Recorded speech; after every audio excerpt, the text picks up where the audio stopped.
Moon city escapes builders प्रस्तुत करते हैं आलीशान आकर्षक residential commercial JDA approve project space moon city.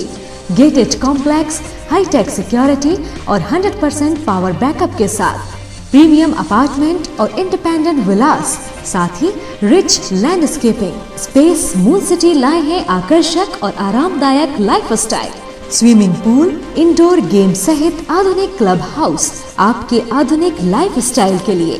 Shopping and entertainment के लिए नेशनल और इंटरनेशनल ब्रांड्स के साथ शॉपिंग मॉल और मल्टीप्लेक्स। स्पेस मून सिटी 25 एकड़ में विस्तृत है। Perfect luxurious and beautiful life के लिए प्रस्तुत है स्पेस मून सिटी।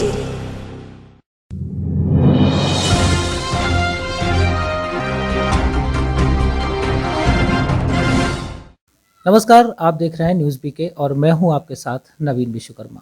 आज हम आए हुए हैं बड़ा गांव ब्लॉक के ग्राम लेबा में और प्रधान प्रतिनिधि हमारे साथ हैं, उनसे हम बात करेंगे।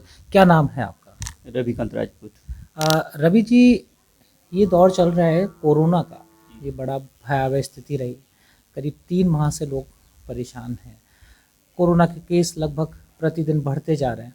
तो इस पूरे परिदृश्य को आप किस तरह से देखते हैं? इसमें बहुत ही भयानक बीमारी है जिसके लिए सभी लोगों को क्वारंटाइन रहना ज़रूरी है।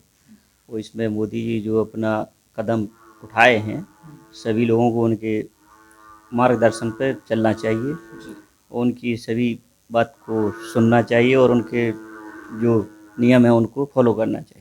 जी, मतलब जो नियम रहे हैं, सोशल डिस्टेंसिंग, मास्किंग, इन सबको करना चाहिए। अच्छा, ये बताइए, जब लॉकडाउन हुआ तो ऐसे में बहुत सारे लोग बेरोजगार हो गए, क्योंकि जो प्रतिदिन कमाते थे और अपना गुजारा करते थे, उनके वो सारी चीज़ें, आय के स्रोत बंद हो गए। तो ऐसे में लोगों को बहुत मदद की ज़रूरत पड़ी। खासकर ग्रामीण क्षेत्र की भी हालतें बहुत ज़्यादा अच्छी नहीं रही। तो ऐसे में आपने लोगों, क्योंकि आप जनप्रतिनिधि हैं, आपने लोगों की किस तरह से मदद की?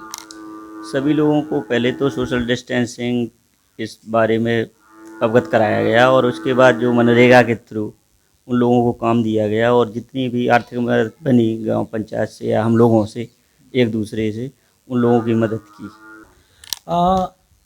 बहुत सारे लोग, जब लॉकडाउन हुआ तो जो गांव से शहर की तरफ काम करने जाते थे, प्रवासी लोग, वो भी गांव में आए। तो ऐसे लोगों की संख्या कितनी है गांव में, और उनमें से कितने लोगों को रोजगार दिया गया?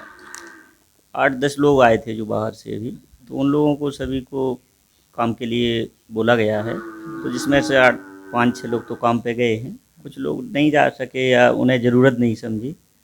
तो मतलब स्किल्ड लोग होंगे, वो उन्हें मजदूरी नहीं कर पा रहे होंगे। हाँ, वो कई लोग ऐसे होते हैं जो बाहर करना पसंद करते हैं, गाँव में नहीं करते हैं, ऐसा भी होता है। वो जहाँ से चले जाते हैं आसपास के।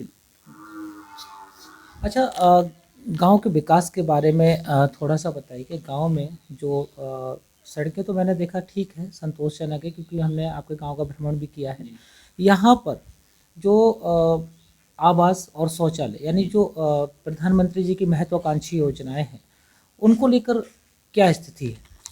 शौचालय लगभग पूर्ण हो चुके हैं, 1-8% भी जो रह गया है। तो क्या गांव ओडीएफ घोषित किया हो चुका है? हाँ, ODF घोषित हो चुका है। अच्छा, आवास की क्या? आवास की स्थिति है, 8 आवास आए थे, वो सब कंप्लीट हो चुके हैं और जो नए सिरे से आना है तो उनके कंसर्ट जमा हो रहे हैं अभी, तो वो जमा करा दिए। जब भी आएंगे आगे काम चलता है।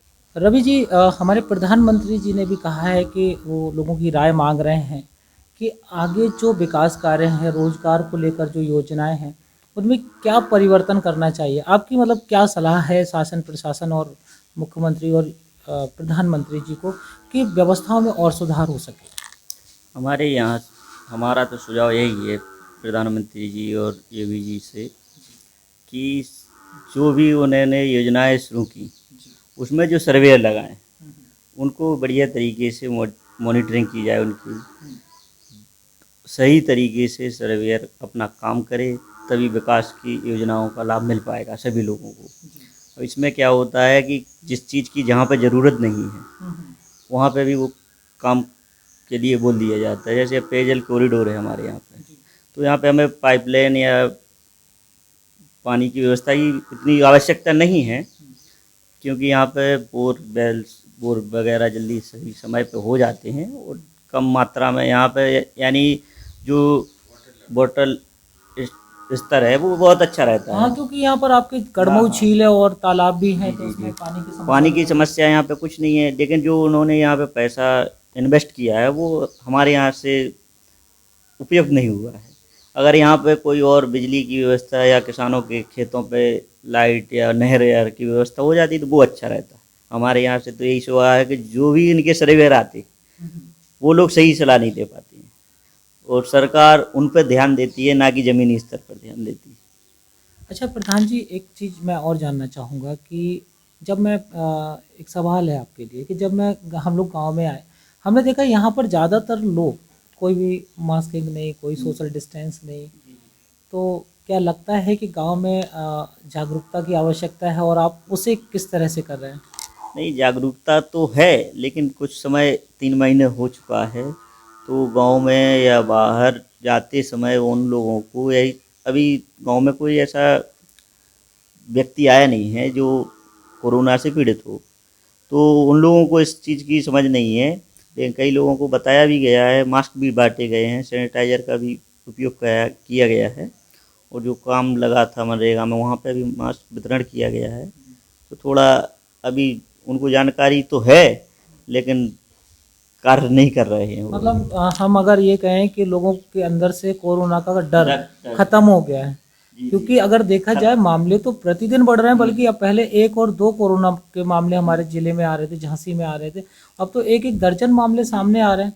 तो ऐसे में अब आपकी क्या जिम्मेदारी है, आप क्या सोच रहे हैं कि लोगों को किस तरह से बचाएंगे इस परेशानी से? उन लोगों को बस समझा सकते हैं, अपनी जो टीम बनाई है निगरानी समिति, उसके द्वारा आंगनबाड़ी है, आशा है, सभी को बताया जाता है और बोला भी जाता है कि कहीं भी जाएं अपना गमछा या मास्क लगा के जाएं, बाहर कम जाएं, ज़रूरत हो तभी जाएं। तो इसी प्रकार से उन लोगों को समझा। आप हमारे दर्शकों को अपनी तरफ से क्या संदेश या क्या अपील करना चाहेंगे, उनसे क्या कहना चाहेंगे इस दौर में? हम तो यही चाहेंगे कि खुद घर पर रहें, सब लोग अपने आप क्वारंटाइन रहें और सोशल डिस्टेंसिंग का ज़्यादा से ज़्यादा पालन करें और जब ज़रूरत हो ज़्यादा से ज़्यादा तभी घर से बाहर निकलें। रवि जी, आपका बहुत बहुत शुक्रिया हमसे बात करने के लिए। धन्यवाद। यहाँ छात्र छात्राओं को मिलता है अपनापन। टीचर बनकर नहीं, इनके दोस्त बनकर हम देते हैं एजुकेशन, ताकि रोशन हो इनका आने वाला कल। We will give the familiar education, sports, mind game, extra activities and much more then education to build his future.